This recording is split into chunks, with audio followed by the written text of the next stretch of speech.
Bonsoir à tous et merci de suivre Dialogue citoyen, l'émission d'interaction entre gouvernés et gouvernants. Vous connaissez désormais l'objectif, c'est de permettre le suivi du programme du président Roch-Marc Christian Kaboré par des organisations de la société civile. Et Dialogue citoyen est co-organisé par, bien sûr, la RTB, mais aussi la CODEL, Diaconia et WaterAid.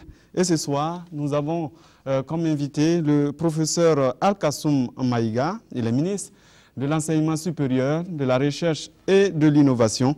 Avec lui, nous parlerons des réformes au sein des universités publiques, la qualité des enseignements dans les universités et instituts ou écoles privées, ou aussi de la recherche scientifique et de l'innovation. Bonsoir, monsieur le ministre. Bonsoir, Simon.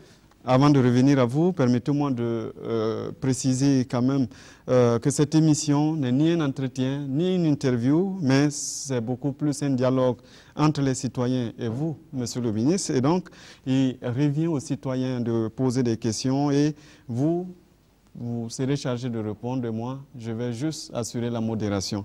Pour participer, donc, appelez-nous au 25 40 79 03 ou tout simplement vous allez sur la plateforme www.presimet.bf/dialogue citoyen.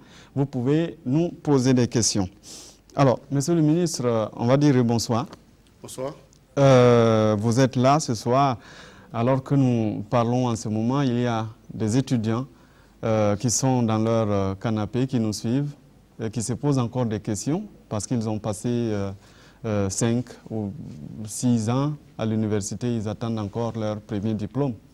Dans le programme du président du FASO, il a parlé de valoriser l'enseignement supérieur et beaucoup plus de motiver le succès étudiant. Il se trouve qu'on peut passer encore à l'université de Ouagadougou, Ouaga 1, professeur Joseph Kizerbo, Ouaga 2, ou encore Koudougou, Bobo Dioulasso, 3, 4, voire 5 ans, sans avoir encore un seul diplôme. Comment vous expliquez cela? Bien. Merci Simon. Je voudrais donc, avant d'avancer sur vos préoccupations, commencer, pour ne pas oublier de le faire à la fin, commencer par remercier la télé nationale, le réseau radio, tous ceux qui nous permettent d'aller au contact des populations, de nous introduire encore ce soir dans les ménages des populations burkinabées. Vous remercier pour cette mission de service public que vous accomplissez encore une fois. Remercier ceux qui sont là, vos collaborateurs, les étudiants, mais aussi les ONG qui sont là, parce que tout ce monde accorde un intérêt au système d'enseignement supérieur. Et surtout mentionner qu'on remercie la CODEL, WaterAid, Diaconia, pour cet exercice qui nous permet encore de faire pour nous faire comprendre et pour permettre aux populations de comprendre comment est-ce que les choses fonctionnent dans le système d'enseignement supérieur et de la recherche. Oui, des engagements ont été pris. Oui, encore aujourd'hui, il y a des étudiants qui passent, comme vous l'avez dit, 5, 6 ans, peut-être 7, peut-être un peu plus, peut-être un peu moins, sans avoir eu les diplômes pour lesquels ils sont venus. Et quand on est responsable d'un tel système, il y a des motifs à frustration et je ne dirais pas de déception, mais en tout cas, on ne peut pas dire qu'on est très content de ce qu'on voit. Mais en même temps, il y a plusieurs facteurs et plusieurs phénomènes qui nous ont conduits dans cet état de léthargie. Il ne faut pas tout de suite faire le lien avec les engagements du président du FASO, mais il y a des engagements qui ont été pris pour faire en sorte que progressivement les choses s'améliorent. Et cet engagement, c'est le temps d'un mandat qui va jusqu'en 2020. Il n'est pas dit que dès la première année, tous les problèmes sont résolus, mais il est dit que progressivement, des réalisations vont se faire. Et on devrait, en sortant d'ici, se rendre compte qu'effectivement, il y a eu de l'action humaine qui aura permis de changer les choses dans le sens positif. Sauf qu'on est à la 2e année et que 2020, c'est dans peut-être 3 ans. Oui. Si 2 ans après, rien n'a été fait, peut-être que les 3 prochaines années vont nous surprendre. Je n'irai pas dans ce sens pour dire que rien n'a été fait, et je vais vous montrer que beaucoup de choses ont été faites dans ce sens, justement. D'accord, quelques exemples. Alors, quelques exemples.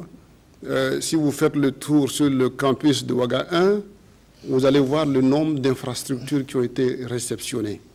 Tout de suite, rentrer, on n'est pas loin de l'université, rentrer par la grande porte, aller sur l'emplacement là où il y avait ce qu'on appelait l'IMP dans le temps, vous vous rendez compte d'un bâtiment impressionnant qui est là, qui a été réceptionné. Vous continuez vers la fac de santé.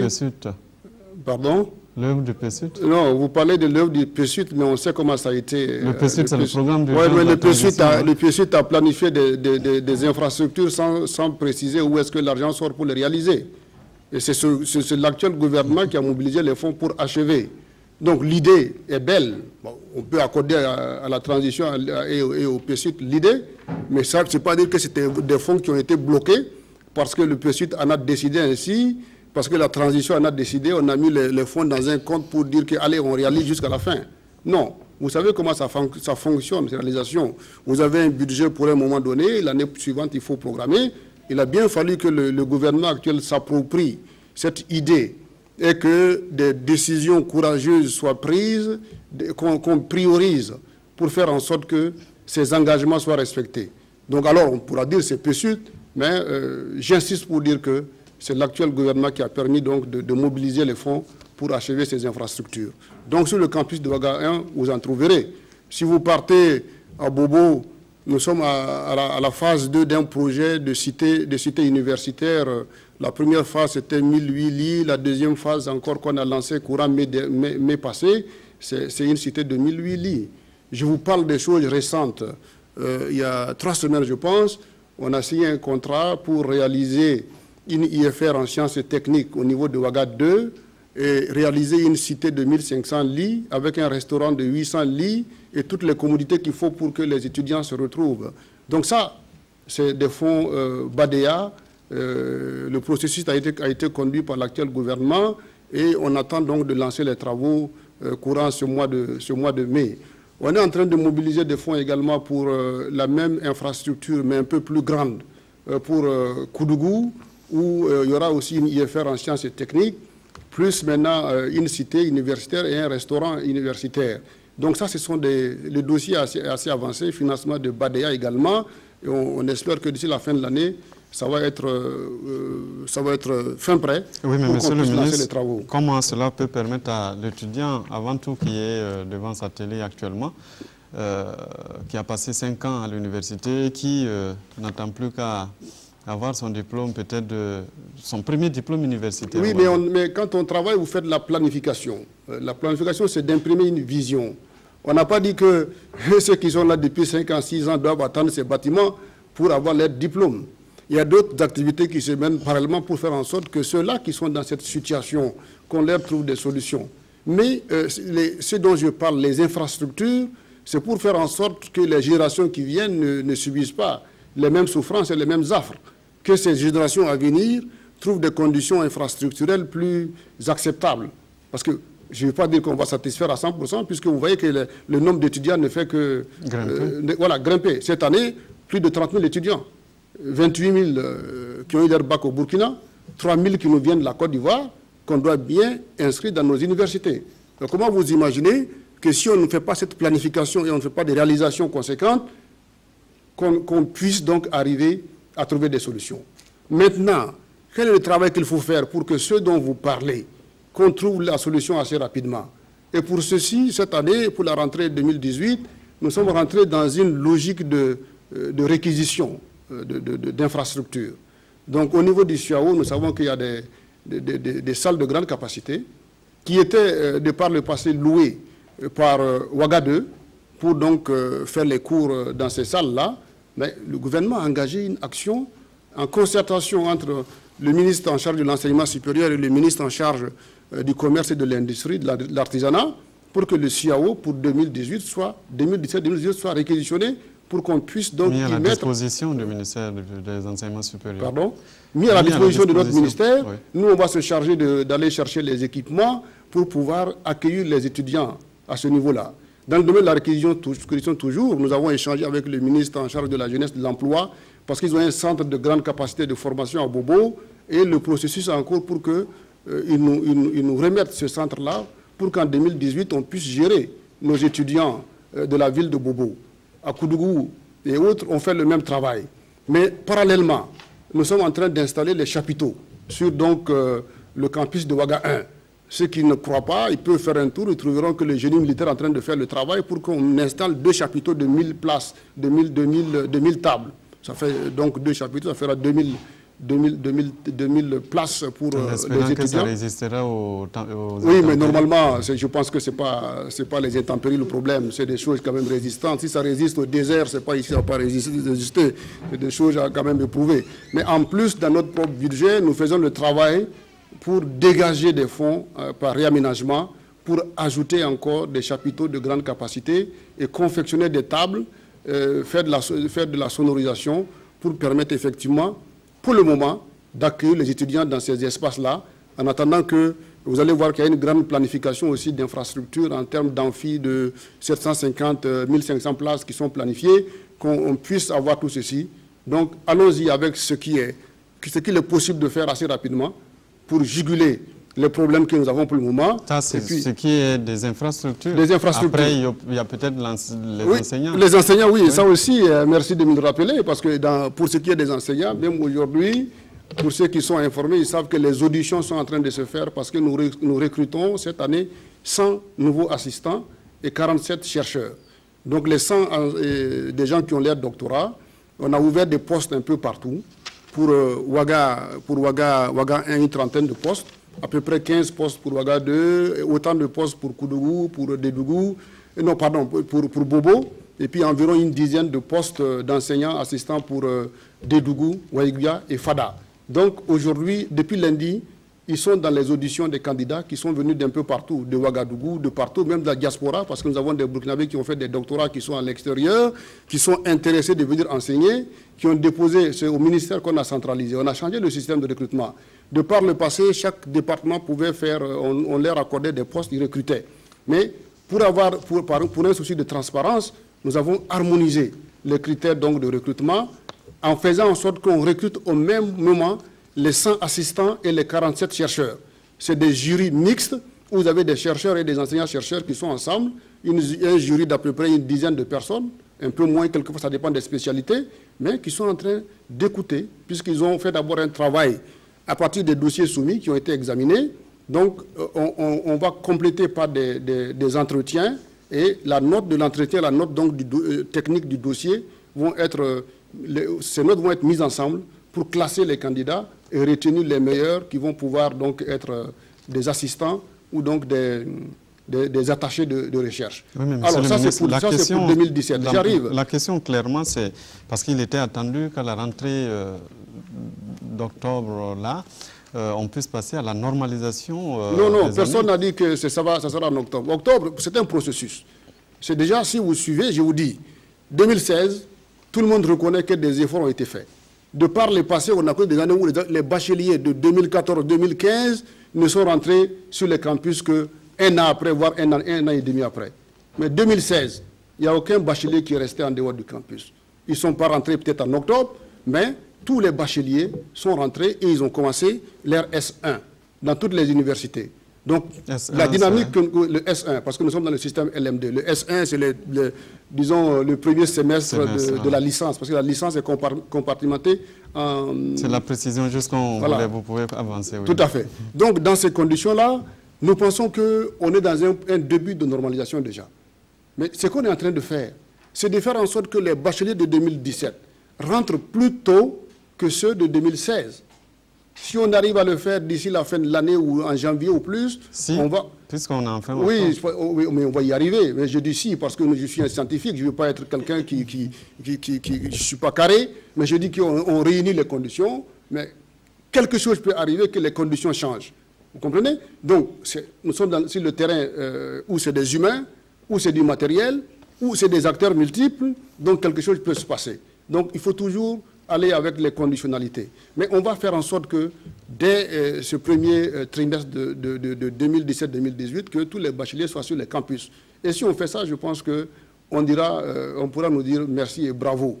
Même si les gens pensent que rien ne se fait, mais quand on regarde ce qui s'est fait en 2016, moi je dis déjà, je félicite tous les acteurs, les étudiants, les enseignants, les apprentis qui a mis du sien pour qu'en 2016, tout le monde puisse être sur les campus.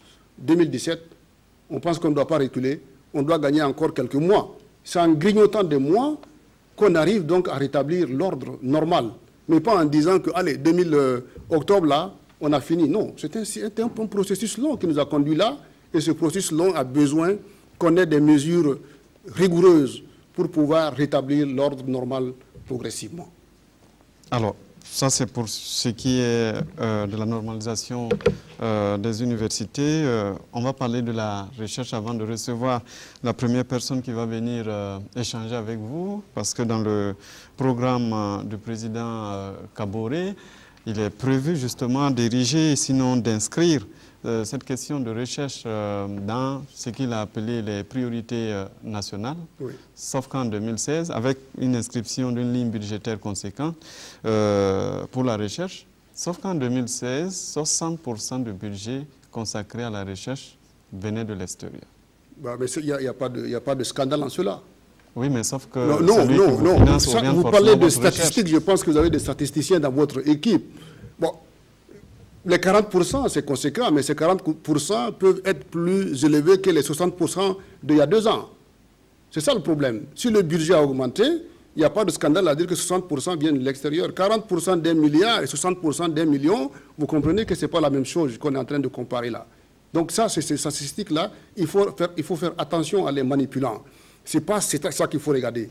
Mais qu'est-ce qui a été mobilisé en tant que, comme ressources mises à la disposition de la recherche? C'est là qu'il faut regarder. Et quand vous regardez, il y a des choses qui ont été faites. Sauf que celui qui vous finance oriente quand même votre ligne de recherche. Pardon? Celui qui vous finance oriente forcément votre ligne de recherche. Non, qui vous dit ça? Non, il ne va pas venir chercher. Nous avons une recherche souveraine. On ne va pas aller signer n'importe quoi avec n'importe qui parce qu'il nous amène de l'argent. Il y a des codes d'éthique dans ce pays. Il y a une déontologie. Et tous les chercheurs ont signé le code d'éthique et de déontologie du CAMES pour commencer. Et dans ce pays, vous savez qu'il y a l'Institut national de la statistique aussi, qui a quand même des règles qu'on doit respecter. On ne peut pas aller manipuler les populations n'importe comment parce qu'on a quelqu'un qui donne son milliard, qu'on doit lui donner des résultats. Je pense que le pays a déjà lui-même encadré tout ce processus-là, de sorte qu'on ne peut pas aller de façon hasardeuse. Si un chercheur nous ramène des choses qui ne tiennent pas qu'il faut faire, je pense que le ministère se fera fort pour dire cet argent, on n'en veut pas. C'est tout ce qu'il faut faire. Sauf qu'il y a des résultats de la recherche aussi qui... Faites confiance à vos chercheurs. Oui, il y a des résultats qui dorment quand même dans les terrains. Non, ces résultats ne dorment pas. C'est ceux qui ne vont pas chercher qui trouvent qu'ils dorment. Les chercheurs burkinabés, ils ne viennent pas partout dire que j'ai découvert ceci, j'ai découvert cela. Mais nous avons ce qu'on appelle l'ANVA, l'Agence nationale de valorisation des résultats de la recherche. Qui n'a pas de ressources nécessaires. Non, qui a des ressources. Il ne faut pas dire ça. Ah bon? Non, qui a des ressources et qui fait beaucoup de choses. Il n'y a pas longtemps, on a eu donc, ils ont fait des journées à Bobo. Donc les chercheurs vous ont entendu? Bah, ils m'entendent. Moi, je ne suis pas en train de dire qu'ils sont riches. Je ne suis pas en train de dire qu'ils sont riches. Mais je suis en train de dire que ce n'est pas de la misère non plus. Je suis en train de dire que l'État met ce qu'il peut mettre et planifie d'en mettre un peu plus. Maintenant, un chercheur, il ne doit pas rester cramponné à ce que l'État lui rapporte. C'est là que nous sommes différents des autres en tant que chercheurs. Il y a des fonds compétitifs qui sont ouverts partout. Et quand vous voulez afficher votre profil de chercheur international, vous devez aller en compétition avec les autres chercheurs. Et là, nous, on décroche des fonds. C'est ça les 60% dont on parle. Pas parce que l'État n'en met pas, mais parce que nous, on veut montrer aussi que nous sommes assez compétitifs pour être le terrain où les gens se disputent les fonds. On va prendre le verre à moitié plein. Non, ça c'est le vôtre. Vous tentez de le faire. Alors, avant de passer justement à Bintou Diallo, qui va s'installer en face de vous. Bintou, allez-y. Monsieur le ministre... On a commencé à me menacer déjà. On apprend que le président français Emmanuel Macron arrive à Ouagadougou en mi-novembre. Oui. Et il doit prononcer son discours à l'université de Ouagadougou, Ouaga 1, professeur Joseph Kizerbo. Non, j'ai eu quand même des échanges avec le président de l'université, Ouaga 1, qui m'a fait savoir qu'il a eu en tout cas des contacts avec l'ambassade dans ce sens. Et qu'en tout cas, il a un souhait très ardent de se présenter dans un amphi au niveau de l'université Ouaga 1. Maintenant, la faisabilité, c'est l'ambassade, le ministère à travers Ouaga 1. On va regarder comment tout ceci est possible. Ce n'est pas encore conclu. Je ne dirais pas conclu, mais en tout cas, la volonté est là. Nous n'avons pas dit non et nous attendons qu'il aille de plus en avant de sa volonté et on pourra vous le confirmer. D'accord. Merci. Bintou Diallo, bonsoir. Bonsoir. Alors, vous êtes en face du ministre. Bonsoir, monsieur le ministre. Madame, bonsoir. Ma petite première question par rapport à la question que vous avez posée. Est-ce que le fait d'hésiter serait que nous ne sommes pas assez fiers de nos bâtiments pour accueillir le président français? Non, pas du tout. Ah, d'accord. Parce que ce n'est pas à nous de prendre la décision. Okay. Quand quelqu'un vous demande quelque chose, vous n'allez pas vous jeter de honneur. C'est à eux de confirmer qu'ils sont encore dans la volonté de le faire et nous, on accompagne, on aménage les conditions. Mais moi, j'ai un bâtiment à Ouaga 1 dont je suis fier. Le bâtiment dont je vous ai parlé, allez, faites un tour. On aurait pu même faire notre émission là-bas. Celui du PSUT, là? Oui, non, pas celui du PSUT. Bintou Diallo, allez-y. Monsieur le ministre. Madame. Quand je vous entends, j'ai l'impression que mes jeunes, tout va bien à l'université. Tout est pris en charge. Les bâtiments sont en train de venir. Après 2 ans, tout est en bonne voie. Merci donc, de le comprendre il n'y a pas de quoi se plaindre. Non, merci de le comprendre ainsi, chère madame. Oui. Mais je ne suis pas dans une vision idyllique à dire aux gens, allez dormir, tout va bien. OK. Tous mes discours ne se passent là. Okay. Je dis, il y a des problèmes. Mais on ne peut pas dormir parce qu'il y a des problèmes. Nous, on est en train de se battre pour que les problèmes reculent. Ça marche. C'est ce que je suis en train de dire. OK. C'était pour planter le décor. Je vous voyais venir de toutes les façons. Monsieur le ministre, l'éducation a augmenté de plus de 40% au Burkina Faso les 5-10 dernières années. Mais on constate aussi que seulement 10% des étudiants, des élèves, du primaire jusqu'au bac, seulement 10% arrivent à l'université. Et le pire, c'est qu'il y a un rapport qui vient de sortir de la Banque mondiale qui donne une qualité peu appréciable du niveau de nos bacheliers, déjà pour entamer l'université. De nos bacheliers burkinabés? Oui. Ah oui? En général, en Afrique. En Afrique, oui, d'accord. Mais le Burkina fait partie des 8 derniers. De l'Afrique, oui? Oui. Oui. Du monde, des 8 derniers. OK. Voilà. Et j'ai entendu le Premier ministre dire récemment que le taux d'exécution du PNDS par rapport aux engagements du ministre, on est à plus, voilà, du président, on est à peu près à 46% physique et 63% budget. Oui. Moi, j'aimerais savoir quel pourcentage a été dédié à l'enseignement supérieur, mais pas seulement en pourcentage, pas seulement en chiffres, en qualité et concrètement visible, qui a fait une amélioration conséquente sur la vie des étudiants. Bien. Alors, vous partez de ce rapport-là, mais ce rapport ne dit pas que nous avons des bacheliers médiocres. Moi, quand je suis le cursus des Burkinabés qui sortent là et qui vont au Maroc, qui vont en Tunisie, qui vont en France, quelquefois ils arrivent avec 1 mois, 2 mois de retard, mais les rapports que nous avons font état du fait qu'en dépit du rapport, ils sont parmi les premiers. Donc nous n'avons pas de problème avec notre baccalauréat. Nous avons un bac fiable et nous avons une formation de qualité.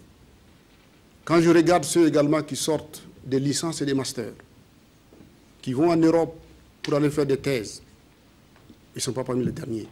D'ailleurs, ils arrivent et puis on se rend compte que du point de vue des cours, ils sont en avance sur les autres. Donc nous pouvons être fiers de ce que nous offrons comme formation. Nous avons des difficultés, mais ces difficultés ne doivent en aucun cas faire en sorte qu'on désespère de ce qu'on offre comme formation.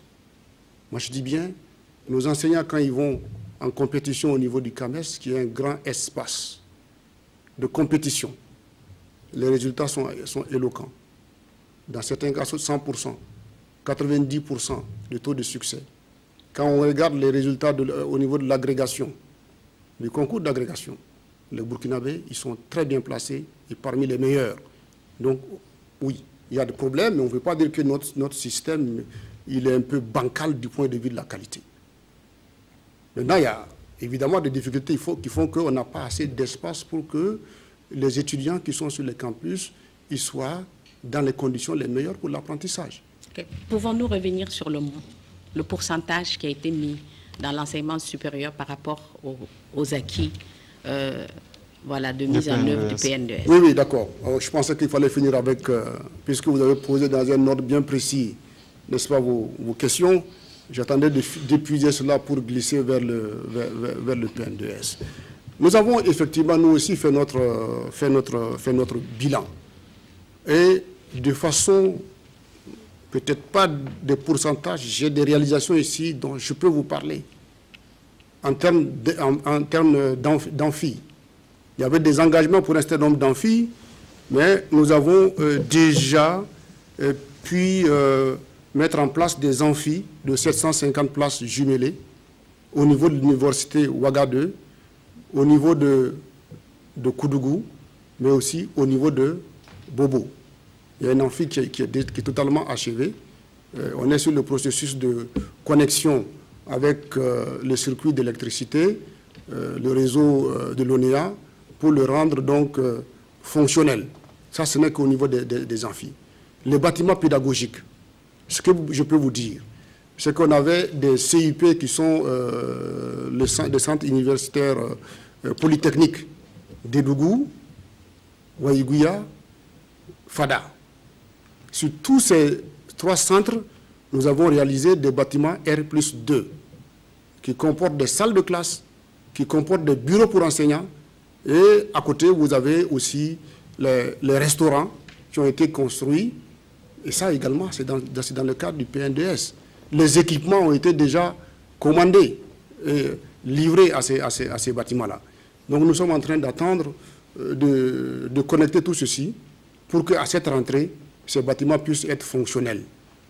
Alors, je peux vous parler bien sûr d'autres choses, parce qu'il y a la question les bibliothèques, parce que notre difficulté, c'est aussi des problèmes des problèmes de documentation.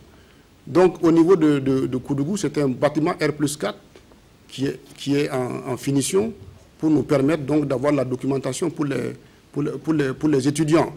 Alors, je vous ai parlé tout de suite de toutes ces infrastructures qu'on est en train de lancer par-ci, par-là, les cités universitaires, et toujours dans le cadre du PNDES, d'ici la fin de l'année, notre vœu le plus ardent, parce que c'était inscrit en PPP, on est dans les discussions, c'est de mettre une cité de 1000 lits encore à Ouaga 2, une cité de 500 lits à Dédougou, une cité de 500 lits à Fada et une cité de 500 lits à Waïgouya.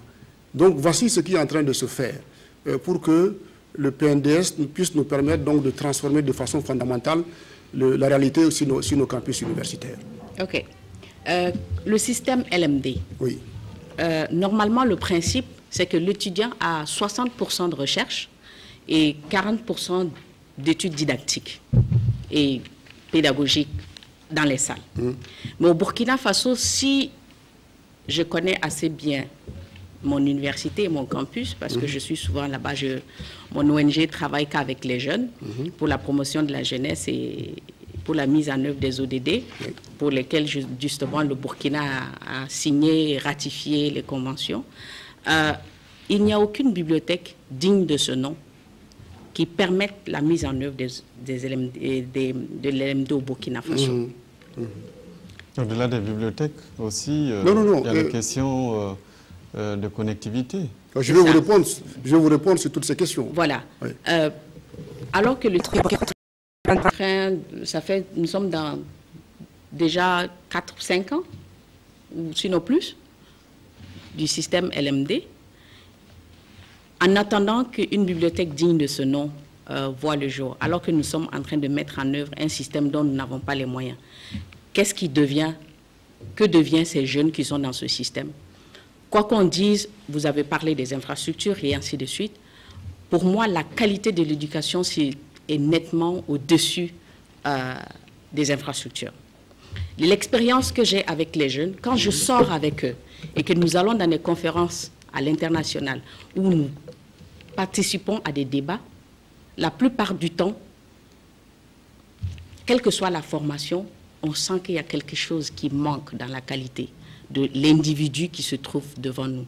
Le capital humain dont on parle. Quand est-ce que, si vous pouvez nous donner un délai, ou quel engagement vous prenez ici pour dire que d'ici 2020, nous allons avoir par exemple une bibliothèque digne de ce nom, avec les standards internationaux, avec une connexion qui permette à l'étudiant burkinabé de consulter sa bibliothèque où qu'il soit dans le monde, comme ce qui est fait avec toutes les universités qui pratiquent ce système-là. Bien, je réagis sur tout ça assez rapidement. C'est la dernière question. Alors, j'ai une dernière question. Moi, je dirais pas qu'on n'a pas une bibliothèque digne de ce nom. Ça, je ne dirais pas ça.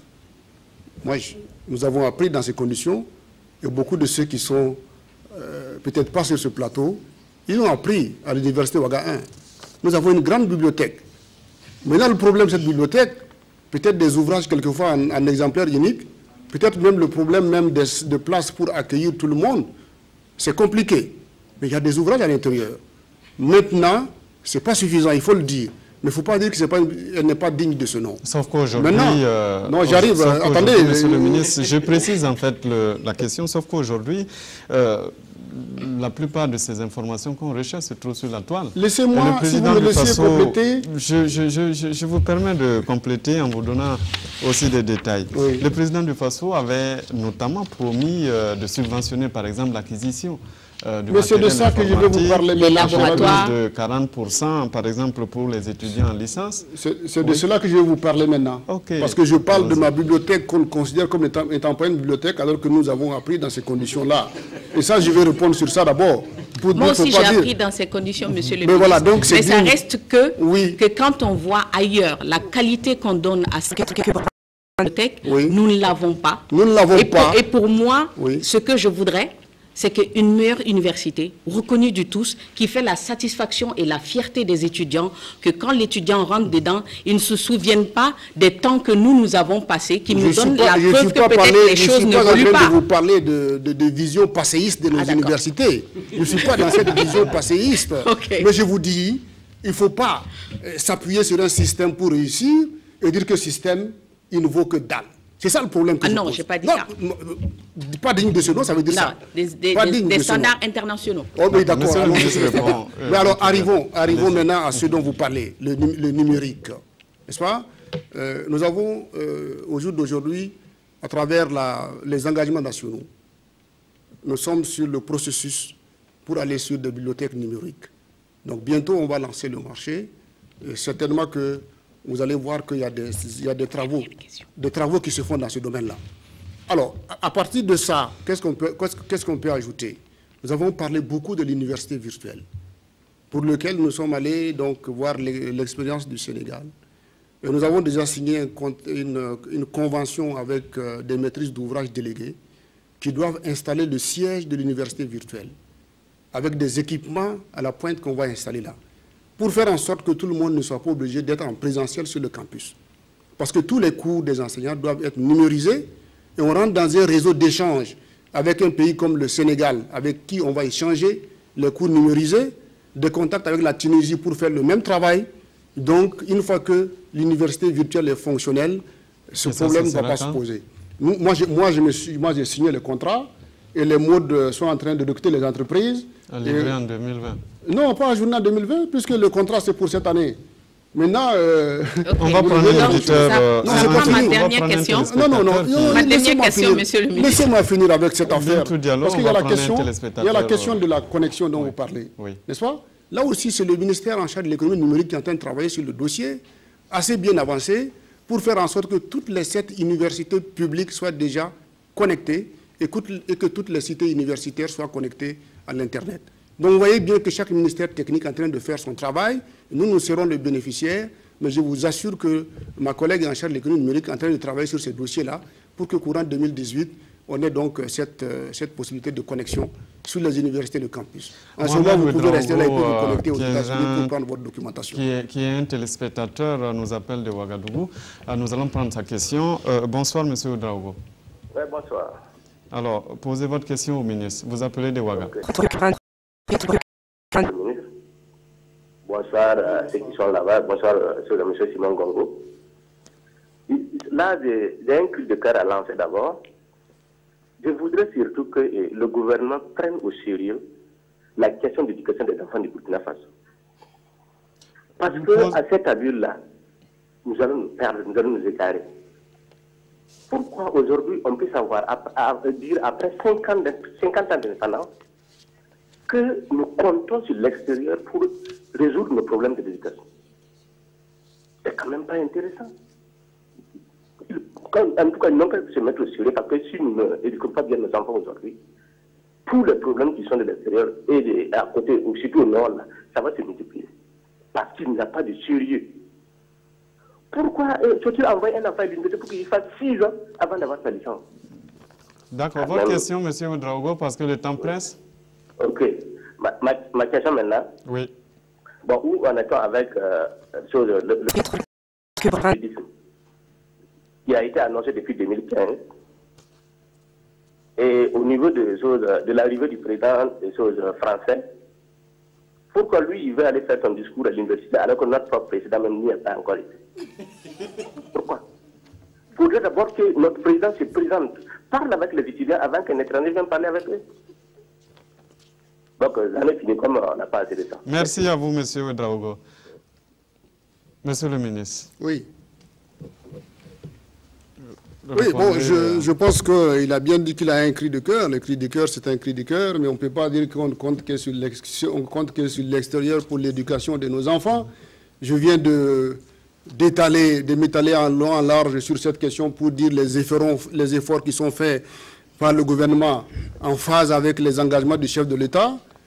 Je ne pense pas que là, on a dit qu'on attend que quelqu'un de l'extérieur vienne éduquer nos enfants. Quand on est en train de recruter les enseignants, ce sont des Burkinabés qui ont fait leur thèse, c'est notre budget national qui recrute les enseignants. Je ne vois nullement en quoi on compte sur l'extérieur pour ces choses-là. Sur le PALU, effectivement, vous savez que c'est un processus qui est assez long. Les travaux sont en cours, mais parallèlement par rapport au PALU, on a un autre programme qui est situé à Bobo-Dioulasso, qui est en train de travailler sur la façon de travailler à rendre le mâle stérile, hein, pour réduire la propagation des moustiques. Donc on se bat sur tous les fronts, sur tous les fronts, et à ce niveau-là, je pense qu'effectivement, nous avons un centre d'excellence au niveau du CNRST qui fait ce travail et qui fait que le Burkina se positionne en tout cas en pole position par rapport à la lutte contre le palu.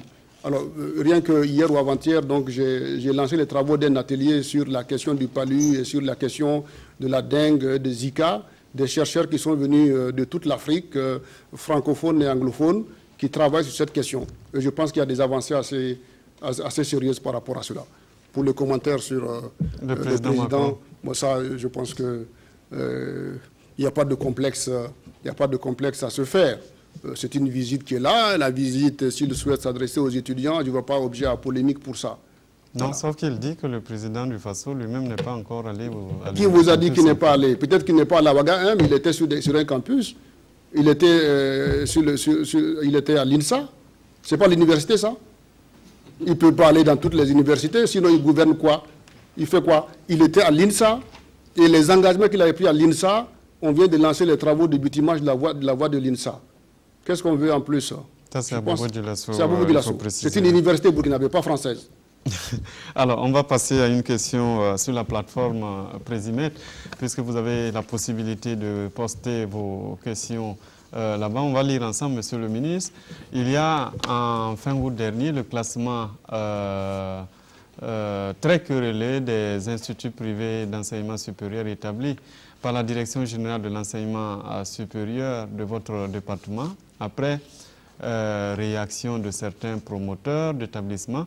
Des insuffisances ont été reconnues par vos services et un nouveau rapport était attendu. Et à quand justement ce rapport-là? Bon, Je pense que je me suis assez expliqué sur cette question. Sur des chaînes de télé. Il faut dire qu'il dit que c'était promis pour fin septembre. Non. Moi, je me suis assez étalé là-dessus. J'ai dit que nous avons fait un travail qui est une photographie à un moment donné de la situation dans ces instituts d'enseignement supérieur. J'explique que quand vous allez faire votre contrôle, vous devez rendre compte de ce que vous avez trouvé. Mais il ne faut pas que les gens après vous disent bon, on avait oublié de vous présenter ceci ou cela, on va venir vous le présenter pour qu'on soit reclassé. Où est le sérieux dans cette affaire? Donc, mes services techniques ont fait un travail et je dis, moi je me reconnais dans ce travail. Il faut dire qu'il y a eu 112 établissements et écoles qui ont été inspectés, 33 de bonne qualité, 29 d'assez bonne qualité, 6 de mauvaise qualité et puis 5 de très mauvaise qualité. Tout à fait. Alors, que sont devenus ces 5 et 6? Nous avons fait des correspondances aux 5 pour dire qu'ils doivent fermer. Des injonctions ont été faites pour leur dire que ça doit fermer. Et on fera des visites, si ce n'est pas fermé, on prend nos responsabilités. À l'heure actuelle, on ne sait pas si c'est fermé ou pas. Bon, nous, on donne des injonctions, mais vous savez que c'est un service qui n'a pas toutes les ressources pour aller faire le tour tout le temps. Il y a des instituts comme... Si vous arrivez à trouver, peut-être qu'il y a déjà des élèves au sein de ces élèves. Oui, mais ça a été publié. Des étudiants, pardon. Ça a été publié. Si vous prenez la responsabilité, on vous dit que ce n'est pas bon, vous y allez. Il ne faut pas accuser le ministère en ce moment-là. Maintenant, nous, on fera notre travail de suivi et de contrôle. Ceux qui font du bon travail, on leur a dit félicitations, on est fiers de votre travail. Moi, j'ai passé ma journée à signer des correspondances adressées à ces 100 et quelques dont vous parlez. Ceux qui sont moyens, on leur a dit on vous encourage.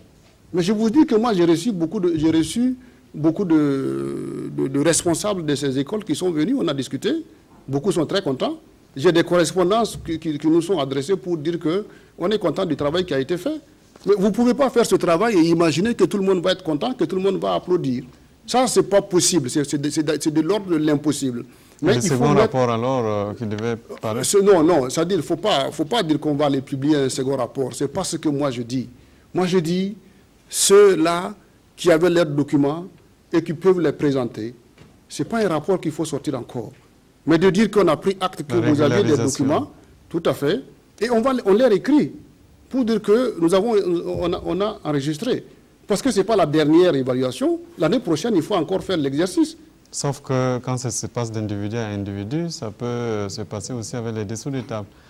Non, quel individu à individu?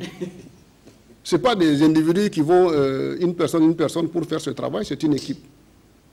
Il n'y a pas une histoire de dessous de table dans ça. Moi, je dis, on ne joue pas avec la vie des gens. D'accord, on va prendre une autre question avec la formation des gens. Une autre question. Bonsoir, Monsieur le Ministre. Depuis quelques années, les frais de scolarité dans les universités privées ne font qu'accroître. Est-ce que, au sein de votre ministère, les mesures sont prises pour éradiquer ce problème? Si oui, quelles sont ces mesures-là? Alors, vous ne pouvez pas avoir une chose et son contraire. Quand vous dites que c'est vrai qu'on libéralise les choses, on permet aux privés de s'inviter dans l'enseignement supérieur, c'est ce qui se passe au niveau du primaire, du secondaire, qui se répercute au niveau du supérieur. Maintenant, dans une logique prospective, peut-être qu'il faut engager une réflexion, pas seulement pour ce qui concerne l'enseignement supérieur, mais engager la réflexion à partir du primaire, du secondaire, en allant vers le supérieur, pour que les acteurs se parlent. Ce n'est pas que le ministre va s'asseoir dans son bureau pour dire à partir d'aujourd'hui, on plafonne à 100 000 ou à 200 000. Ça ne fonctionne pas comme ça. C'est des gens qui, la plupart, ont contracté des prêts de l'ordre des milliards pour investir, et vous ne pouvez pas vous asseoir dans votre bureau parce que ça vous plaît de le faire, Mais on rentre dans une logique de discussion pour que tout le monde se rende compte de la capacité ou de l'incapacité des parents d'élèves à satisfaire les frais de scolarité, et que chacun se dise, en fin de compte, même privé, on rentre dans l'éducation parce qu'on aime l'éducation.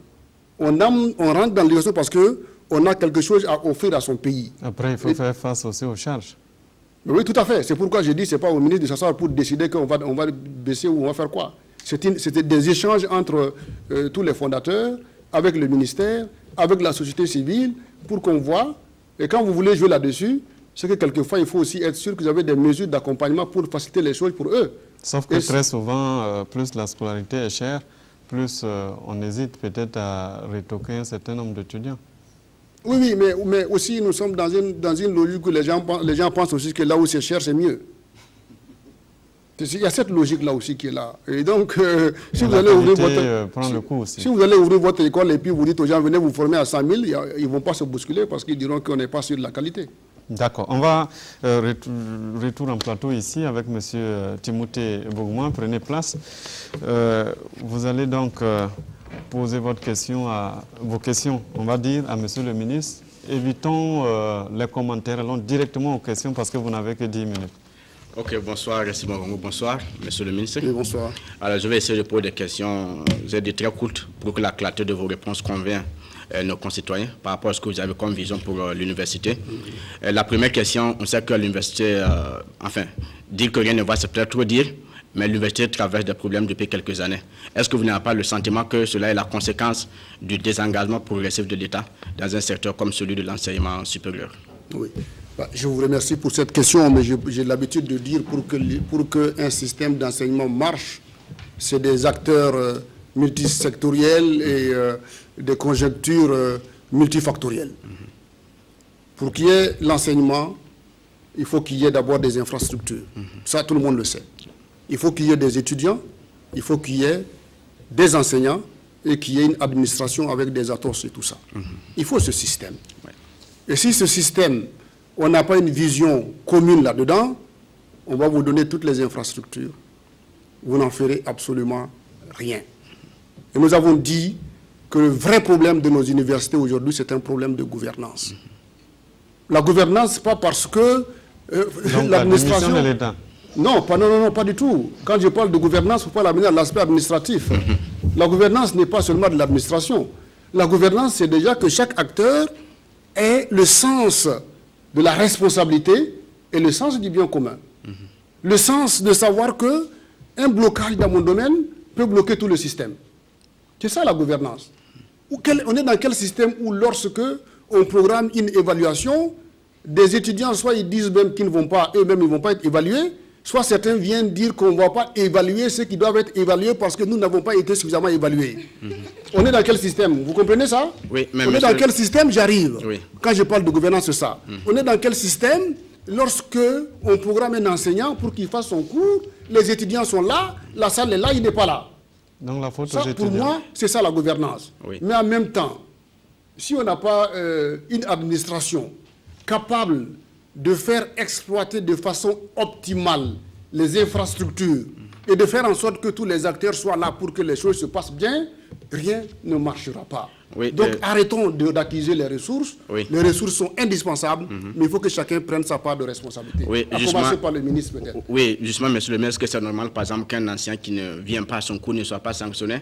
Est-ce qu'il est normal, par exemple, que des étudiants qui refusent de composer, ne soient pas sanctionnés? En principe, si la gouvernance est bien faite du point de vue ne serait-ce que réglementaire, ces problèmes doivent être déjà résolus. Apparemment, il y a comme une certaine impuissance. Non, il n'y a pas d'impuissance. Je vais vous dire qu'il n'y a pas d'impuissance, il n'y a pas d'immobilité. Rien que ce matin, on a fait une séance de travail sur des arrêtés. Des arrêtés qui doivent nous permettre de réguler la mobilité des enseignants-chercheurs. Dans quelles conditions un enseignant peut être autorisé à aller enseigner au privé et dans quelles conditions il peut être autorisé à aller diriger une école privée. C'est dans quelles conditions? Puisqu'on en parle déjà. Nous disons, selon les arrêtés que nous sommes en train de travailler, c'est le public d'abord votre principal employeur. Il faut d'abord que vous puissiez assurer vos cours de façon convenable au public. Concurrence de combien d'heures, par exemple? Donc, on sait que pour les enseignants, vous savez, c'est des catégories. Soit vous avez ce qu'on appelle les assistants qui, théoriquement, 175 heures. Les maîtres assistants, 150 heures. Les maîtres de conférence, 125 heures. Les professeurs titulaires, 100 heures. Les enseignants à temps plein, 300 heures. Donc ça, c'est ce volume que vous devez faire dans l'année. Si on vous programme et qu'en un semestre, ou bien un semestre et demi, vous pouvez finir vos cours, ou vous faites 80%, on peut accepter que vous puissiez aller appuyer parce que nous avons une responsabilité qui est d'accompagner et de ne pas faire en sorte que le privé soit en déliquescence. Mais nous disons, travaillons d'abord pour renforcer ce qui nous appartient, parce que ce sont les universités qui payent vos salaires. Donc, faites votre devoir là. Ensuite, vous êtes libre pour aller faire ce que vous voulez faire. Mais ces textes-là, c'est pour encadrer ça. Mais alors, chacun pouvait aller dans une université privée, prendre des cours, on n'est pas au courant. N'est-ce pas? Mais les textes qu'on prend, c'est pour dire que vous ne pouvez pas aller si vous n'avez pas l'autorisation de la hiérarchie. Désormais, il faudra une autorisation de la hiérarchie avant de partir. Qu'on est en train de finaliser pour signer, pour qu'on dise que... Alors, on vient voir M. Timothée, on va vous donner un cours dans telle université. Timothée ne va pas aller prendre l'engagement. Après, on le cherche à l'université, on ne le trouve pas. Il viendra dans la chaîne pour déposer son dossier, demander une autorisation et aller enseigner. OK. Alors, ça, c'est pour les anciens et pour les étudiants. Est-ce que c'est quand même admissible que des étudiants s'opposent à ce qu'une évaluation se fasse à la date prévue par l'ancien et l'administration? Non, ce n'est pas admissible. Là aussi, on a des textes. De toutes les façons, on n'a pas fini de travailler sur les textes. Mais vous savez que quelquefois, les gens se sont plaints parce qu'il y a eu des zéros collectifs. Ouais. Voilà. Et quand vous refusez d'être évalué, on connaît la conséquence. Si l'administration et l'enseignant ont respecté les délais pour le faire, il y a des délais pour évaluer. Exactement. Il faut donc consigner tout ça dans un document. Une fois que c'est clair, qu'on a fixé, que c'est clair que c'est tel jour, si vous venez qu'ils ne sont pas là, on tire la conséquence. Ils veulent zéro parce qu'ils n'ont pas travaillé. C'est comme ça que ça doit... Mais pour cela, il faut qu'on soit sûr que chacun a respecté ce qu'il faut respecter. Il ne faut pas aller distribuer des zéros parce qu'on va les distribuer. S'ils sont dans les droits, il faut décaler. Est-ce que M. le ministre promet que plus rien ne sera comme avant sur nos universités?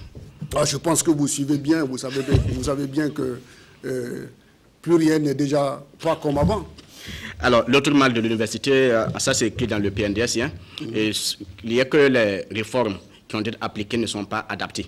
Ce qui fait que finalement le problème n'est pas résolu.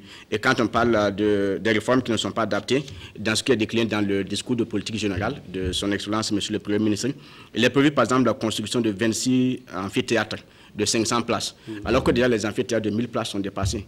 Qu'est-ce qui permet au gouvernement, par exemple, de faire des prévisions de ce genre, alors que les réalités sont là? Non, c'est dépassé tant qu'on reste sur les deux universités, Ouaga 1, Ouaga 2, peut-être Koudougou et Bobo. Ça peut être dépassé. Mais je vous dis que si on fait une bonne planification, on n'aura pas besoin d'amphi de 2000 places. Si on arrive, il faut faire en sorte que les universités, je vous dis qu'on vient d'autonomiser 3 centres universitaires, à savoir Dédougou, Fada Ouaïguia, avec des infrastructures qui sont déjà là. Il faut qu'ils prennent leur capacité en charge en termes de nombre d'étudiants. Pour ne pas continuer à envoyer la moitié des bacheliers à Ouaga 1. C'est ça notre problème. Maintenant, on les a autonomisés et les infrastructures vont être développées pour que des amphis de 500 places dans ce domaine-là, que chacun prenne ça. Et là, maintenant, ce qu'on a fait cette année, c'est une commission nationale d'orientation. Dans les années passées, Koudougou pouvait s'asseoir pour dire, nous, on prend 2000. Bobo dit, nous, on prend 3000. Et après, Ouaga 2 prend, et le reste, comme on ne sait pas où ils vont tous à Ouaga 1. C'est l'université mère qui ne peut pas refuser. Mais cette année, on a mis une commission, n'est-ce pas, nationale d'orientation des étudiants, où nous sommes assis, on a dit, on va mettre temps à Koudougou, on va mettre temps à Bobo. On fera en sorte que chacun prenne sa part, et ce qui reste, on met à Ouaga 1 parce qu'ils n'ont pas le choix. C'est ce que nous avons fait. Vous voyez, la faculté de médecine de Bobo, depuis que ça a été créé, ils étaient restés sur 30 étudiants. Ils n'ont pas bougé. Cette année, nous avons discuté avec eux pour leur dire, vous pouvez pas continuer à prendre 30. Et ils ont compris. Cette année, ils sont passés à 50. Et ils nous ont même fait le cadeau de dire, monsieur le ministre, si vous êtes d'accord, nous allons ouvrir la pharmacie. Je leur ai dit, si vos documents de pharmacie sont prêts, moi je les signe demain. J'ai signé, ils ont recruté 50 personnes en pharmacie. C'est des effectifs en moins. Bobo n'avait pas de lettres. Qu'est-ce que nous avons fait à Bobo? Nous avons dit, ouvrez les lettres à Bobo. Ils ont ouvert. Ils prennent 700 personnes en lettres, c'est-à-dire en sociologie, anthropologie, en lettres modernes et tout ce que vous... et en histoire. Ça fait des effectifs en moins sur Ouaga. Nous avons Gawa. Cette année, ils ont ouvert en prenant des étudiants dans le domaine de la culture et dans le domaine de la science. Kaya est en train de recruter ses premiers étudiants dans le domaine des sciences et technologies. Donc, c'est comme ça qu'on va réduire la pression. Donc, il ne faut pas se jeter sur des amphis de 2500 places parce que sous peu, si tous ces dispositifs-là marchent, on n'aura pas l'effectif pléthorique sur Ouaga 1 et Ouaga 2. C'est pourquoi il faut planifier toutes ces choses-là. L'autre question qui se pose, d'une manière générale, on se demande vraiment, est-ce que ce n'est pas en rapport avec votre personne, mais je dis d'une manière générale, si M. le ministre des Enseignements a vraiment la capacité nécessaire d'entreprendre les réformes au niveau des campus. Parce qu'il y a des bonnes mesures qui sont annoncées, il y a des discours qui sont tenus. Comme le blanchiment technique de Moussa Ouattara à l'époque. Oui, et finalement, au finish, enfin, on est toujours à la même situation. Et pourquoi vous doutez de mes capacités? Non, je ne doute pas de vos capacités. Vous en doutez, puisque vous demandez si j'en ai... Alors, nous voulons que vous rassurez les concitoyens. Non, moi, je n'ai pas besoin de fanfaronner avec mes capacités. Tout le monde sait ce que je fais en termes de travail. Je suis un enseignant qui ne dort pas, qui fait son travail. On s'est connu dans le monde de la consultation. Vous savez bien que je n'ai jamais raté un rapport. Je fais mon travail comme il faut. Dans tous les domaines, j'essaie d'être au rendez-vous de ce qu'on me confie. Et depuis qu'on m'a confié ce ministère, je ne dors pas. En moins de 3 mois, vous avez vu que j'ai parcouru toutes les universités. Ce n'est pas pour aller dire des paroles mielleuses et puis revenir m'asseoir. J'ai recommencé ma tournée encore. J'ai engagé des activités qui sont en train de porter. Je vous dis qu'en 2016, la communauté universitaire a fait confiance et tous les étudiants sont rentrés. Ça, ce n'est pas un résultat. Nous sommes en train de vous dire que pour 2017, on voudrait que tout le monde rentre. Alors, si ça, ce n'est pas de la capacité, je ne sais pas ce qu'il faut. Je ne veux pas changer les choses au rythme de bon Dieu, mais je changerai les choses au rythme de la dimension humaine et avec la compréhension de tous mes collaborateurs. On va prendre un téléspectateur qui est au bout du fil. Il s'appelle Jean-Marc Bama. Il est de Ouagadougou. Bonsoir, monsieur Bama. Bonsoir, monsieur. Votre question, s'il vous plaît. Bonsoir, monsieur le ministre. Oui, bonsoir, monsieur. Oui, ce que j'ai, c'est autant de préoccupation qu'une information que je voudrais porter à votre attention. Et par la suite, maintenant, je suis avec quelques questions, je vais les poser. Et comme vous le savez, autant que tout le monde, l'audience a commencé, les auditions ont commencé du moins depuis hier. Et je suis moi-même candidat. Et lorsque je suis arrivé hier matin, j'ai constaté, en même temps que plusieurs des jeunes candidats, qui sont non sur les listes. Est-ce que vous pouvez éloigner un peu votre combiné, peut-être, sinon on ne vous entend pas très bien. Voilà, je disais que nous avons constaté que beaucoup de candidats n'ont pas leur nom sur les listes d'audition.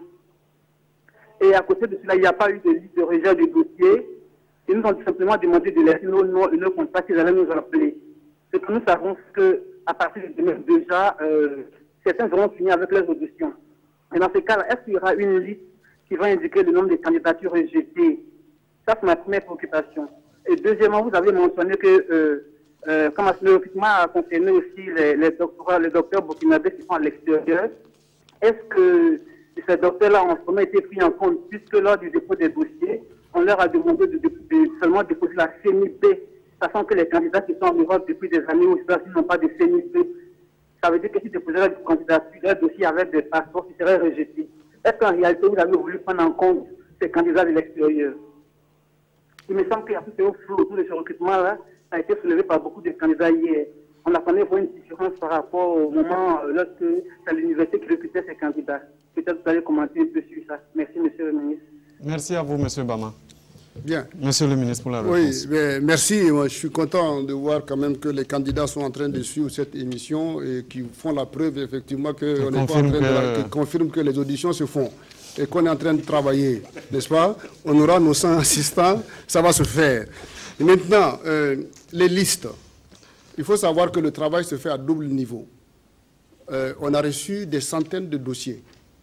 Et donc, ils ont passé la première semaine à examiner les dossiers, puisqu'il s'agit de postes précis. Si vous avez déposé pour un poste où il y a peut-être 15 personnes, on ne peut pas faire l'audition avec les 15 personnes. Donc vous êtes obligé de regarder dans le fond les dossiers pour savoir déjà si les gens ont déposé des dossiers pour leur domaine ou pas. S'il y a un phasage entre la candidature et le poste pour lequel donc, il est candidat. Donc dans ce processus-là, évidemment, c'est sûr que l'analyse des dossiers peut faire en sorte que certains ne soient pas présélectionnés. On ne va pas quand même faire l'entretien avec tout le monde. Tant qu'ils sont éligibles, il n'y a pas de problème. Mais si vous voyez que le dossier ne tient pas la route par rapport à ce que vous êtes en train de faire, ce n'est pas la peine de l'écouter. Moi, je pense que c'est ça qui a pu se passer. Donc maintenant, cette phase, c'est de prendre ceux dont les dossiers sont en phase avec les postes pour lesquels, parce que vous pouvez avoir un doctorat, aller déposer pour un poste qui n'est pas en relation avec votre diplôme. Et ça, c'est un problème. Donc, ils sont en train de faire les auditions. Par contre, si c'est des omissions, je pense que c'est des jurys qui sont quand même assez sérieux, qui doivent vérifier s'ils n'ont pas pu écarter des gens qui sont éligibles. En ce moment-là, peut-être qu'il faut faire en sorte qu'ils soient écoutés. Mais en tout cas, tous ceux qui sont dans ce cas-là, ils peuvent être rassurés qu'aucun jury n'arrêtera le travail sans avoir écouté tous les candidats présélectionnés pour la phase donc, des auditions. Maintenant, il a parlé, moi j'ai reçu même des Burkinabés qui sont à l'extérieur, qui m'ont contacté pour dire qu'ils veulent savoir quand est-ce que les auditions commencent. Certains ont eu l'information à partir du site du ministère. Certains avaient des amis qui leur ont redonné l'information. Ils ont pris leur billet, ils sont arrivés. Parce qu'effectivement, dans certains cas, il y a eu la question de la CNIB, où je pense que je lui ai dit d'ailleurs, pour ceux qui avaient le passeport, il n'y a pas de raison de leur dire de ne pas déposer avec le passeport. C'est une pièce burkinabé qui est acceptée. Donc je pense que ça a été rattrapé. Donc, en tout cas, nous, on est en train de progressivement faire en sorte que tous ceux qui peuvent aller à la compétition, qu'ils ne soient pas brimés du fait donc de travers qui dépendent de nous. Donc, voilà ce que on a M. Monet Ambroise qui nous appelle de Koudougou, qui a aussi une question. Bonsoir, M. Monet. Oui, bonsoir, M. le ministre. Votre question, s'il vous plaît. Voilà, bon, j'ai remarqué depuis le début, quand M. le ministre essaie d'intervenir, il prend des exemples de l'université de Ouaga 1. Alors que le problème des universités, ce n'est pas seulement Ouagadougou, c'est partout. Puis au début, il a dit qu'à Ouagadougou, nous avons une bibliothèque digne de ce nom. Mais à Koudougou, nous n'avons presque pas de bibliothèque. Et je voudrais l'informer qu'il n'y a qu'une petite bibliothèque privée, qu'on appelle bibliothèque des Pères Blancs. Chaque fois, ceux qui sont dans les filières de lettres, s'ils ont des exposés à faire, c'est dans cette bibliothèque-là qu'ils se rendent. Et généralement, les étudiants prennent les cachent. Et quand il y a des travaux à faire, on prend parce qu'on ne veut pas que quelqu'un d'autre nous devance. Sincèrement, j'ai comme l'impression que les autres universités sont abandonnées. L'accent est plutôt mis sur Ouaga, alors que le problème est général. À Koudougou, nous n'avons pas de bibliothèque. Vous avez eu à faire des tournées, et vous l'avez constaté ça. Et jusqu'à présent, bon, on voit que rien n'est fait, et rien ne nous a été dit également. Voilà, c'était là ma préoccupation. Monsieur le ministre. Merci à vous, monsieur Monet. Oui, je pense qu'il peut y avoir des sentiments légitimes, peut-être qu'il n'a pas suivi la partie concernant les autres universités, mais j'ai dit ici qu'il y a un bâtiment R+4 en construction à Koudougou pour servir de bibliothèque. Je pense que les gens l'ont entendu ça. Et peut-être qu'il pourra aller vérifier à l'université Norbert Zongo si ce n'est pas le cas. On est en train de travailler là-dessus. Et quand j'ai évoqué la question de la connexion, j'ai dit que toutes les universités publiques et toutes les cités universitaires vont être connectées. Je ne suis pas parlé seulement de Ouaga. J'ai dit qu'on a un programme avec les engagements nationaux pour la documentation numérique. Ça, je l'ai dit, oui ou non. À Koudougou, il y aura un espace numérique ouvert qui est planifié pour la première phase de l'université virtuelle. C'est-à-dire que l'université virtuelle, il y a le siège à Ouaga. On a un espace numérique ouvert à Ouaga, un à Koudougou, un à Bobo. C'est les trois pour lesquels nous avons signé les contrats qui doivent permettre donc de loger les cours. Donc on n'a pas du tout oublié les autres universités. J'ai pris beaucoup d'exemples sur les bâtiments pédagogiques dans les centres universitaires. Mais bon, on a l'impression qu'on est sur Ouaga, mais de toutes les façons, ça se fait aussi ailleurs. Alors donc, on va accueillir M. Sommet,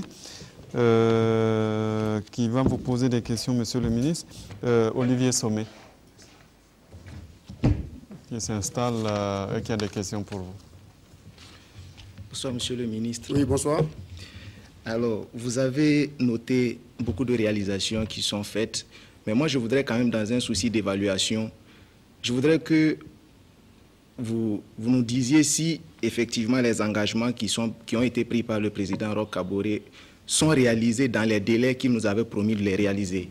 Il avait promis qu'à l'issue de l'année 2016, il y aurait 10 amphithéâtres qui seraient construits.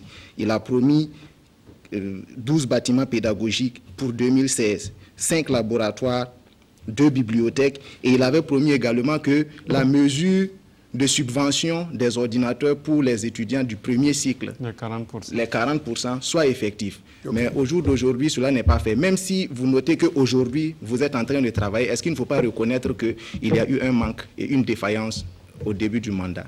Non, attendez, il ne faut pas aller vite en besogne. Ce dont vous parlez, c'est sur 5 ans. Et si vous voulez nous évaluer... Attendez, non. Il a dit, oui. Il a parlé de 10 amphis, oui. De 46 bâtiments pédagogiques. Ça, ce n'est pas pour un an. Non, il y avait le... Non, j'arrive. Là, ce sont les réalisations prévues pour le quinquennat. Oui. N'est-ce pas? Oui. Maintenant, est-ce que vous avez une planification dans l'espace et le temps pour cela?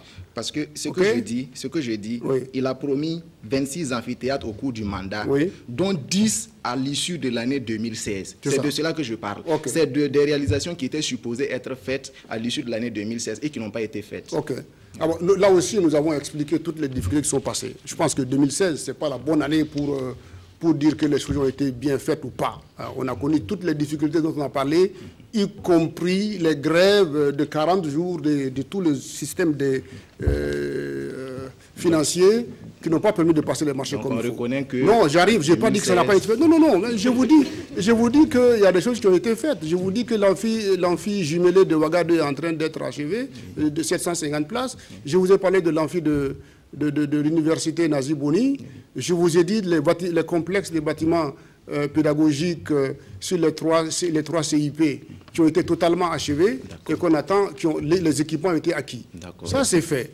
Il y a maintenant le reste qui a été planifié. Ça veut dire que le nombre n'est pas atteint. Non, vous n'avez pas le nombre, mais je vous donne quand même ce qui a été réalisé. Bon, voilà, je vous dis tout ce qui se passe, je suis assez clair là-dessus. Ce n'est pas pour vous dire qu'on a fait le 10, mais on dit que le travail a été fait. D'accord. Donc ensuite... Non, vous avez parlé des ordinateurs. Ça, je ne peux pas laisser ça passer comme ça. Ah oui, parce après, on dira que nous avons... Non, après, on dira que nous évitons les questions. Non, il s'est passé quoi pour les ordinateurs? Il s'est passé que pour 2017... Il s'est passé que Huawei a préféré... Non, c'est pas Huawei, on n'a rien à voir. Huawei, c'est pas ça. Ça, c'était des tablettes. Je vous parle des ordinateurs. On avait un budget de 4 milliards pour l'acquisition de 20 000 ordinateurs courant 2017 pour les étudiants. Le budget n'est pas fictif, il est là. J'ai lancé le marché. Vous pouvez passer au ministère voir toutes les procédures qu'on a respectées. Pour arriver au bout du compte, avec des gens qui étaient hors enveloppe. Pour 20 000 ordinateurs, si. 4 milliards, ce n'est pas suffisant. Ils ont fait des budgets. Bon, quand on dit que c'est l'État, de toutes les façons, on pense que c'est des grosses affaires à faire. On se retrouve dans les 4 milliards et demi, les 5 milliards. Je n'ai pas le budget pour les acheter. Donc, dans ces conditions, ce budget n'a pas été dépensé. Et qu'est-ce qu'on a fait maintenant? Il y a la Banque mondiale qui s'est approchée de nous pour dire qu'ils sont intéressés par l'université virtuelle et les ordinateurs. Et alors, pour 2018, ils ont commencé déjà à monter le dossier. Et pour 2018, c'est eux qui mobilisent les fonds pour qu'on construise une université virtuelle et qu'on fasse les opérations d'ordinateurs pour les étudiants. Donc en 2018, il faut préciser que c'est subventionné, hein, ce n'est pas distribué. Non, c'est subventionné. Il a même dit que c'est à peu de 40%. 2018, oui, parce que ma ferme volonté, c'était que 2017, déjà, les 20 000 ordinateurs, ça, j'ai lancé le marché. Vous pouvez vérifier, ça a été fait. Les étudiants vont vous évaluer. Et vous avez parlé des recrutements des enseignants, justement. Bon, quand vous avez parlé de 100 enseignants, c'est beaucoup à vue d'œil. Mais quand on va rentrer dans la répartition en fonction des filières, on se rend compte que véritablement, il y a des filières qui n'auront pas d'enseignants. Non, pourquoi vous dites ça comme ça? Parce que moi... Vous connaissez une filière qui n'aura pas d'enseignants? Bon, j'imagine que ça... Non, puisqu'on évalue, il faut qu'on soit précis. Dites-moi la filière. Pour le nombre, vous avez dit par exemple, nous aurons à peu près 15 enseignants pour l'université de Bobo Dioulasso. Tout à fait. Bon, 15 Mais est-ce qu'ils vous ont dit qu'ils ont les besoins dans tous les domaines? En tout cas, il y a des domaines, je vous dis, il y a des domaines même qui sont saturés. Il y a des domaines où il y a des enseignants qui ne peuvent pas faire leur volume. Au Burkina, ici? Ben oui. On ne peut pas continuer à recruter. Il y a des domaines pour lesquels on en a. Il y a des domaines où, par exemple, la chimie, il y a même des problèmes pour trouver les candidats. Vous savez que nous avons une crise de scientifiques dans ce pays. Où vous ouvrez les postes, où ça ne se bouscule pas, il n'y a pas de gens pour les occuper. Vous avez vu combien de personnes étaient candidats au bac C? Vous savez? Donc, on a même des problèmes même pour avoir des étudiants pour les séries scientifiques. Heureusement qu'il y a des établissements scientifiques qui s'ouvrent là. Qui s'ouvrent. Et là, nous avons pris on vient d'ouvrir donc les classes préparatoires où nous prenons ceux qui sont en C, D, E, H, F qui seront tous des boursiers. On a à peu près 105 étudiants qu'on a recrutés pour renforcer le niveau en sciences. Donc c'est ça le problème qui se pose. D'accord. Donc les étudiants dans les UFR de droit et économie à Bobo-Dioulasso peuvent espérer avoir beaucoup d'enseignants parce que je sais qu'il y a un déficit d'enseignants. En tout cas, nous avons fait notre travail de répartie. Ils ont identifié les besoins et ils sont en train de recruter. D'accord. Et pour revenir à la question de l'ouverture des centres universitaires dans les différentes régions, est-ce que vous pouvez donner l'assurance aux étudiants qui vont s'engager dans ces universités-là qu'ils vont avoir la qualité qu'il faut et qu'ils vont rester dans les délais qu'il faut? Ensuite, je voudrais savoir, est-ce que ce que vous évitez en ouvrant les centres universitaires, c'est-à-dire l'engorgement de l'université de Ouagadougou, est-ce que cela ne va pas se répéter à long terme? Parce qu'à Bobo-Dioulasso, vous avez ouvert de nouvelles filières avaient été ouvertes en son temps et vous avez ouvert les lettres. Mais les étudiants, finalement, après la licence qu'ils ont obtenue, d'ailleurs au bout de 4 années, dans le meilleur des cas, les étudiants étaient obligés, s'ils voulaient poursuivre le second cycle, de se déporter soit dans les universités privées, soit à Ouagadougou, à l'université de Ouagadougou, parce qu'il n'y avait pas la possibilité de poursuivre. Et quand nous avons approché l'administration, il a été dit que c'est une décision politique. Est-ce que vous pouvez nous dire... Non, la décision... Attendez, vous savez, il faut que les gens comprennent l'enseignement supérieur. On est dans le système LMD. À partir de M, là, le master, tous les enseignants ne peuvent pas intervenir. Vous pouvez avoir 100 enseignants. Peut-être qu'il y a 10 qui peuvent intervenir sur le LMD, sur le M pour aller au doctorat. Donc, ça veut dire qu'il faut être un maître de conférence ou un professeur titulaire, ce qu'on appelle les enseignants de rang A. Et quand vous ouvrez les licences, on ne peut pas ouvrir des masters si vous n'avez pas des enseignants de rang A, parce qu'un maître assistant ne peut pas gérer donc un master normalement. Donc, il faut qu'il y ait des enseignants de rang A pour ouvrir les masters progressivement. Donc, une université qui n'en a pas, parce que ce qu'on oublie de dire aussi, dans le système LMD, tout ce que vous formez en licence, il n'y a pas d'obligation de les envoyer en master. On prend un master en fonction des capacités. Mais si on Par contre, si vous prenez des gens en master 1, vous avez obligation de les envoyer tous en master 2 parce que le master 1 n'est pas un diplôme. D'accord, mais dans ce cas... L'État a au moins le devoir de promouvoir des salles de master aussi. Oui, non, pour les salles... Sinon, il y a des étudiants qu'on laisse... Non, pour les salles, normalement, ce n'est pas des gros effectifs. Maintenant, c'est le système qui se met doucement en place. Parce qu'il y a les masters de recherche et les masters professionnels. C'est-à-dire tout le monde veut aller faire un master de recherche, alors que pour ceux qui n'ont pas la vocation d'être des chercheurs, des anciens chercheurs, il faut les envoyer sur des masters professionnels.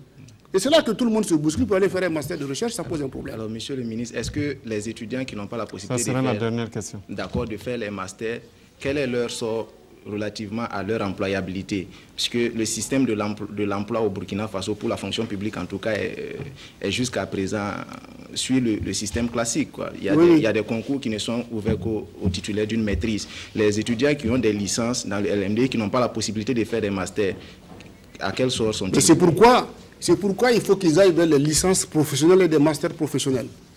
Et ça, c'est le travail qui est en train de se faire. Les universités publiques sont en train de se doter de ce qu'on appelle les vice-présidences en charge de la professionnalisation et des relations université-entreprise. Donc ce sont ces vice-présidences qui vont nous permettre de créer des licences professionnelles, des masters professionnels pour qu'on ait des gens qui sont directement opérationnels pour le monde de l'emploi. Donc les concours du niveau maîtrise seront ramenés à la licence? Non, il ne faut pas les concours de niveau maîtrise. Ça, c'était notre travail. Aujourd'hui, je vais vous expliquer. Le problème dont vous parlez, c'est autre chose.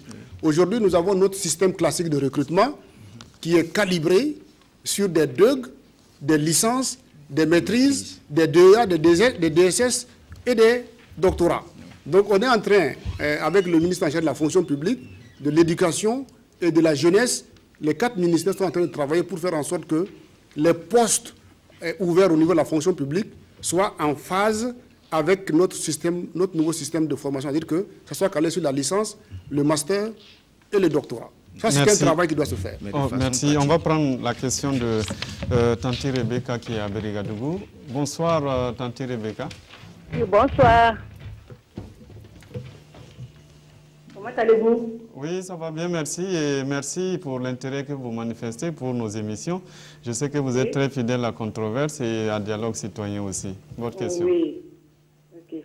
Ma première question, est-ce que les membres du gouvernement ont leurs enfants au niveau des universités du Burkina Faso? Merci. Quand on voit ce qui se passe, oui. Monsieur le ministre. Monsieur le ministre, pour la réponse. Oui, j'ai bien compris la question. Je ne connais pas tous les membres du gouvernement et leurs familles pour pouvoir dire qui a son enfant à l'université de Ouaga ou pas. Et je pense que la qualité de nos universités ne doit pas se mesurer, n'est-ce pas, à la présence des enfants des membres du gouvernement dans ces universités. Et pourquoi pas? Non, ce n'est pas un critère de qualité. Il y a bien des gens qui ont leurs enfants dehors sans être des membres du gouvernement. Mais vous connaissez, répondez-moi, vous connaissez combien de citoyens de ce pays qui ont leurs enfants à l'extérieur? Il ne faut pas qu'on ramène la question à des réflexions de ce genre pour demander s'ils ont leurs enfants là ou pas. Ça, je pense que ça, c'est le droit de tout chacun d'inscrire son enfant. Là, il espère pouvoir l'inscrire. Ce n'est pas le problème qui nous préoccupe là. Alors, on va prendre une question sur la plateforme. Alors, bonjour monsieur le ministre. Pourquoi la suppression des postes de TP, enseignants à temps plein dans les universités, pendant que vous avez besoin de jeunes chercheurs pour la consolidation du vivier du personnel enseignant-chercheur? Oui, là aussi, bon, c'est en fait, quand on parle de suppression, en fait, on a enlevé ces postes pour les remplacer par ce qu'on appelle les agents temporaires d'enseignement et de recherche, les ATR. Donc, on a trouvé l'équivalent. C'est de faire en sorte que les étudiants qui ont leur master, qui sont dans les laboratoires, qui font de la recherche, qu'on puisse les prendre comme étant des enseignants, des agents temporaires d'enseignement, avec un accompagnement qu'on leur fait mensuellement. C'est-à-dire qu'ils n'ont pas de bourse, donc on leur donne un pécule de 100 000 francs par mois pendant 3 mois. Ce qui leur permet, au bout du compte, d'accélérer la rédaction de leur thèse, de finir et de pouvoir donc se reconvertir donc en assistant ou en attaché de recherche. Donc on a l'équivalent qui est là, mais ça, on a fait ça parce qu'il faut juste, on s'est rendu compte que ceux qui sont sur leur thèse, ils n'ont pas les facilités pour avancer et qu'on pouvait trouver un dispositif pour les accompagner. Et ceux-ci-là, dans leur mission, ils ont la responsabilité, par exemple, d'accompagner les enseignants titulaires dans les TD et les travaux pratiques. Alors, en attendant que le vérificateur qui va venir communiquer votre note arrive, monsieur le ministre, dites-nous de façon concrète, d'ici à 2020, qu'est-ce qui est prévu et fixé pour pouvoir améliorer justement le système éducatif, oui. On va dire le système au niveau du supérieur et de la recherche? Alors, d'ici 2020, évidemment, on a rappelé les engagements du chef de l'État en matière d'infrastructure. Donc, je dois dire que le cap n'a pas changé. Les infrastructures qui ont été donc pendant programmées, ce temps, Adama Coulibaly nous rejoint. Qui ont été programmées, nous les avons inscrits donc, de 2018 à 2020. De faire en sorte qu'il y ait des amphis de 750 places pour Ouaga 1.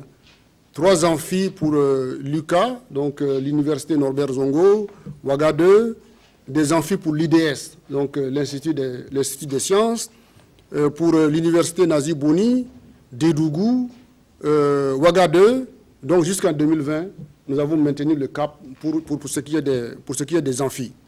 Nous avons également maintenu le cap pour ce qui est des bâtiments pédagogiques.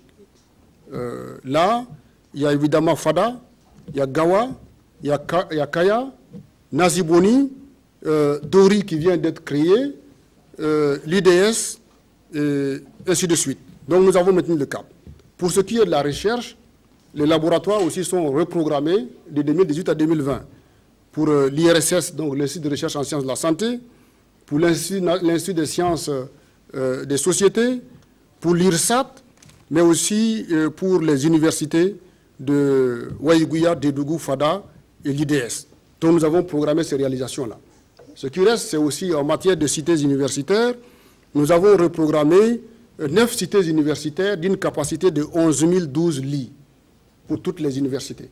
Donc jusqu'en 2020, on maintient le cap pour pouvoir être au rendez-vous de ce qui a été promis pour les universités. Adama Coulibaly, bonsoir. Bonsoir Simon Gongou. Vous avez suivi l'émission et la prestation du ministre surtout Alors, vous avez la responsabilité de nous dire comment il s'est comporté sur ce plateau. Bonsoir, monsieur le ministre. C'est le grand juge qui est là. Oui. Bien, donc après plus d'une heure d'échange sur les chantiers, la vision et les ambitions de votre département ministériel, nous avons pu apprécier que votre tâche est immense et nous avons aussi trouvé que vous avez apporté des réponses appréciables par rapport à certaines questions. Mais nous avons relevé qu'au niveau des réalisations, surtout par rapport aux objectifs dont parlait M. Sommet tantôt, seulement un bâtiment précisément au niveau de l'UFR SEA, selon vos dires, a été réceptionné. Non. Les autres sont pratiquement en chantier. Non, non, non. Ce n'est pas un seul. Bon. Pour les autres, vous parlez de chantier. Non, non. Et oui. Non, non. Je vous ai dit, si vous partez vers la fac... SEA, c'est ce que je vous ai dit. IMP, ce que vous dites, le bâtiment P8. Oui. Mais partez faire un tour vers la fac de santé, vous voyez qu'on a beaucoup de bâtiments qui ont été réceptionnés. Ça, ce n'est pas des vies de l'esprit. C'est des bâtiments qui existent. Je vous ai parlé des bâtiments pédagogiques et les restaurants universitaires au niveau de Ouaga, de Fada, Waïgia et d'Edougou. Tout ça s'est passé dans les mailles. Non, non, moi c'est pas à lui de d'accord. Donc, mais dans l'ensemble, on note que par rapport aux objectifs du programme présidentiel... Est-ce que vous avez changé, vous avez dit que c'est un seul? Ça, au moins, vous avez changé. Oui, tout à fait. Vous venez de rectifier, oui. Mais bon, sur ça, vous avez donné la précision, mais les autres, bon... Vous avez plus, on parlait plus de projets par rapport aux autres réalisations. Vous venez de le confirmer. Vous venez de le confirmer. Non, ok, merci bien, monsieur le ministre. Merci bien. Mais nous constatons que par rapport au programme du président du FASO et surtout pour l'objectif 2016, ces objectifs n'ont pas été atteints. Donc, c'est ce que nous pouvons essentiellement noter par rapport à vos réponses. Maintenant, concernant votre prestation proprement dite, les invités sur le plateau vous ont noté. On remarque par rapport aux différentes questions évoquées, abordées, les notes varient de 4 à 6 sur 10. Ce qui vous fait une moyenne de 5 sur 10. Ouais. Nous aussi, nous avons noté à notre manière. Nous trouvons que vous avez répondu un peu au-dessus de la moyenne. Nous avons donné la note de 6 sur 10, okay. Ce qui vous fait une moyenne générale globale de 5,50 sur 10. C'est la première fois que j'ai une mauvaise note. Mais vous êtes